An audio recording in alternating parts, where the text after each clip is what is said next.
Hey everyone, today is a huge patch for League, and some of it is different from what we covered before. There are actually over 30 champions being changed today, and I think that's going to get a little bit confusing, so I've changed them into every role, and I'll add timestamps in the description to make it a little bit easier to follow. Might sound a bit weird, but maybe this is a patch you want to watch most of it, just so that, it doesn't surprise you when Renekton instantly nukes your shield and destroys it. By the way, there will be a TFT, so Teamfight Tactics patch video like this coming out later today. TFT is not going to replace any current League content, but there will be a few week basically. We mentioned Renekton, so we're going to start with the top lane today, and we'll start with him. Basically, your empowered W now breaks shields on the target before it deals the damage and stuns them. This is also a mechanic that has been added to Blitzcrank as well that we'll get to later into the video, but it's one of the shield counter mechanics that we actually have introduced that Riot have been wanting to do for a while. Renekton's already a massive lane bully. If you have a shield now, you're pretty screwed, and it will massively help you get into a carry backline later in teamfights. Another new mechanic that we have as well is for Kled. His Q pull now applies 60% healing reduction for 5 seconds. This is very similar to Katarina that we'll get into later into the video. Obviously, hers is AoE, and this is single target, but it kind of replaces the need for an Executioner's Calling, and it's very good against any champion's top lane that want to heal a lot. Stuff like Aatrox, for example, if Riven is going to rush a Death Dance,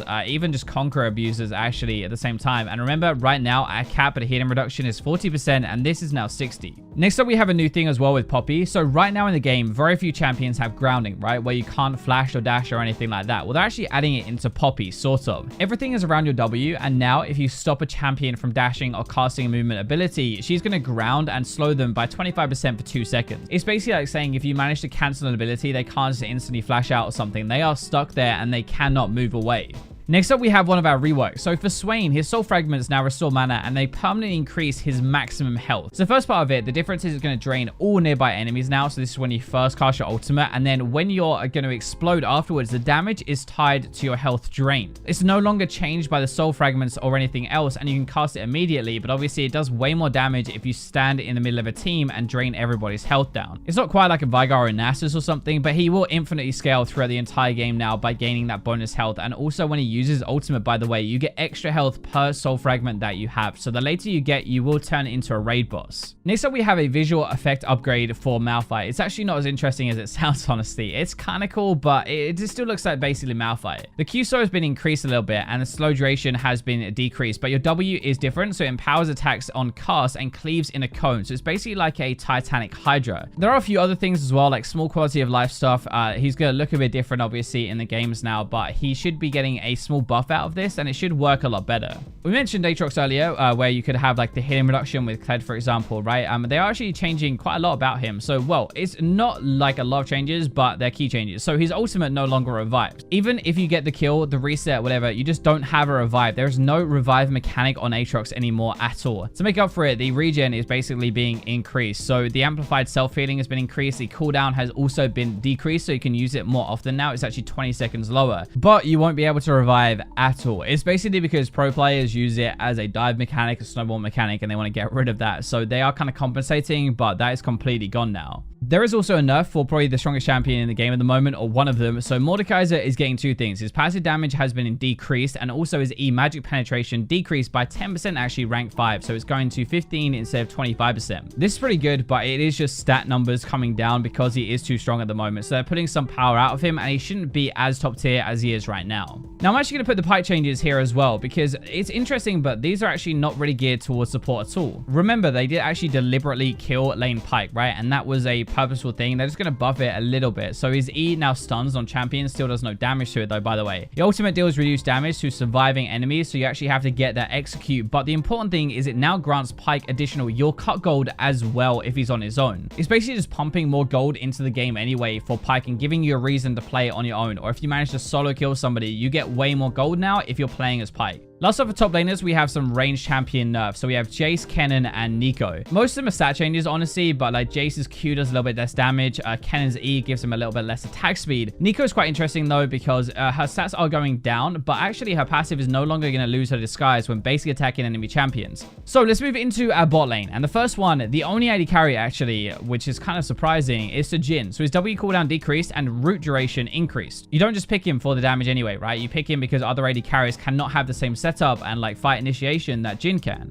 There are actually loads of support changes, and this is a massive patch for the bot lane in general. Even as an AD carry player, you probably want to watch this because it is going to make a difference. So Blitzcrank, his ultimate now destroys shields on enemies, but before dealing damage and silencing them. So basically, if a Janna, for example, has a big shield on somebody, it will remove the shield, then it will do the damage, and then it will silence them as well. It's going to make Blitzcrank pretty good. I think a good counter to a lot of Ardent supports that basically just disengage against him, survive the initial onslaught, and then turn it around. Moving on to our next one, we're going to stick Galio within our supports, even though I don't know if he's technically supposed to be or not. But the biggest thing here is that his shield, his W, you cannot flash while channeling Shield of Duran anymore. You also as well can interrupt it by usual crowd control effects. So it interrupts the channel. You're not slowed as much anymore. It will still go off, like it will still go off the taunt, but you can't just like go through crowd control anymore. There are lots of other things as well, like your passive cooldown reduction have been removed. Basically, your wave clear should be worse from range, but your mana problem should go away a little bit, so you can spam a little bit more. They just don't do as much damage. One of the bigger nerfs though is definitely to Lux, because Lux is insanely strong at the moment anyway. So a Q cooldown has been increased early and decreased late game, but increased for the lane phase. With your shield, the double that you would get on the return of the shield, that's been removed completely. The shield ratio has been increased, the AP ratio is a bit better, and the duration have been decreased as well. The mechanic on your ultimate to reset it, that's been completely removed as well. The cooldown has been decreased late game, but the ratio has also been increased. They're sort of buffing mid lane Lux. Well, they're saying once you have some AP, you're going to be doing more damage. So it is kind of a buff like mid to late game for sure, but her lane phase is going to be much weaker now, mainly targeting how good she is as a support anyway, but you're still able to use Aftershock, I think, and probably still make it work. One of the other big nerfs that we actually do have as well is to Yuumi. So a passive shield has been decreased and the mana restore on that has been completely removed. So basically the big part about this is it doesn't restore mana anymore at all, and the shield is going to be lower in the lane phase on your passive. That is when you pop off somebody and you auto attack them, by the way, and then also her Q is going to be dealing less, but it's also going to be costing more, and you're not going to be having as much mana because of the passive change. So a lane phase should be much less oppressive now, and you should be able to get through and abuse her or her AD carry a lot easier.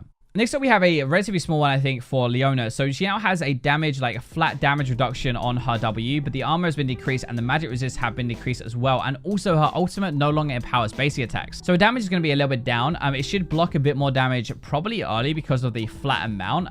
But then the magic resist and the armor, you are going to lose a bit. There are loads of changes to Tahm Kench as well here. They're pretty much killing him off a little bit, or at least top lane Tahm Kench, and making him way less oppressive to play against. Some of the big stuff is like now the stun on the Q consumes all the stacks, so you can't like stun somebody and then eat them afterwards. Skin, your E, that is also going to be storing less gray health now, but it heals for a higher percentage, and the cooldown reduced, but it starts on shield expiration. The main thing is that his Q will be harder to hit in melee range. It's not going to be as forgiving, and the crowd control, the constant crowd control is going to be way less oppressive. Those are the two biggest parts about this. So with Karma and Morgana, we actually have a new mechanic coming in as well called True Sight. So basically, Karma's W and Morgana's ultimate provide True Sight on rooted and stunned targets. This is going to be the thing that would actually go through invisibility, for example. So like a Shaco or now an Akali, which we'll get into in a second. If anybody is invisible, even like a Kai'Sa or something, if you have those roots on them, you'll be able to see them just like normal. So let's jump into our mid lane now. And honestly, we're going to start with probably the biggest one, which is now to Akali. So basically what I call true stealth, which means the obscurity where you just couldn't see her at all, only in outline, that is completely gone now and changed to invisibility. There are lots of other parts of this, like the energy restore is actually going to be better. The cooldown should be better as well slightly, but you can't extend it anymore. Your QAP ratio has been increased. Your E damage has been increased, and your R cooldown has also actually been increased by 20 seconds to start with and 30 at rank 3. A lot of this is surrounding like her safety aspect, so her damage is actually going to be the same as you jump in, and maybe actually even a little bit better, but you're going to have high cooldowns and not going to be as safe when you do dive in. It's going to be easier to counter your W, sort of like if you step on a Kate trap or something like that. You won't be as safe, it's not going to last as long, and your ultimate, if you use it to escape, you won't get that back as quickly.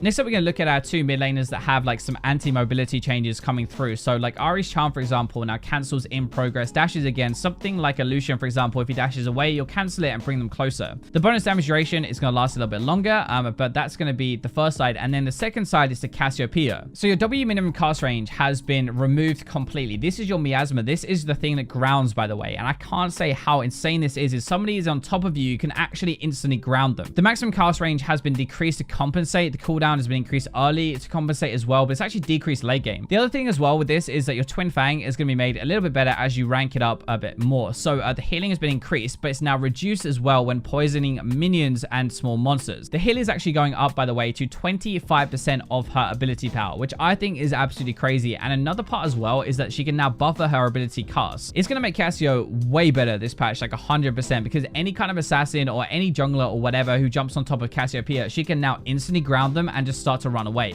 One that I don't think is going to be much better in 9.14, maybe, but probably not, it's going to be Silas. There are a bunch of different parts of Silas here, but the damage reduction on minions on his passive has been decreased to 50%. Your Q is going to deal a little bit more damage now, actually, as well. I think this is kind of compensation, though, because his E and his ultimate are going to be way worse, in my opinion. So, first of all, the shield on that is back on the first cast, but it's only a magic shield now. The ultimate as well, the biggest thing is a lower range. The ultimate hold duration has been decreased to 90 seconds from 120, but the cooldown has been increased massively at rank 3. It used to go down to 15 seconds, is now down to 60 seconds rank 3. So basically you can only use like one ult per fight. It doesn't matter how far you rank up. This I think really changes how you play Silas. It's probably more aimed at pro play more than anything else, but once you get to late game, Silas is going to be a lot weaker, in my opinion at least. Quick stop back to one of our anti-healing champions as well. So Katarina's ultimate already applies healing reduction, right? But the healing reduction has been increased to 60%. As we said before, like right now you can only get to 40%. So this is better than having like a Morella Nomicon, for example. And so we have a real good place for Katarina now as a counter to healing champion. And next two are actually a little bit smaller as well. So for example, Fizz, you know what we talked about with Leona, where you have the flat damage reduction now as well. Fizz is getting that on his passive. Before it was actually just against basic attacks. So now it's changed to all sources and with spells as well. And it should be a lot better.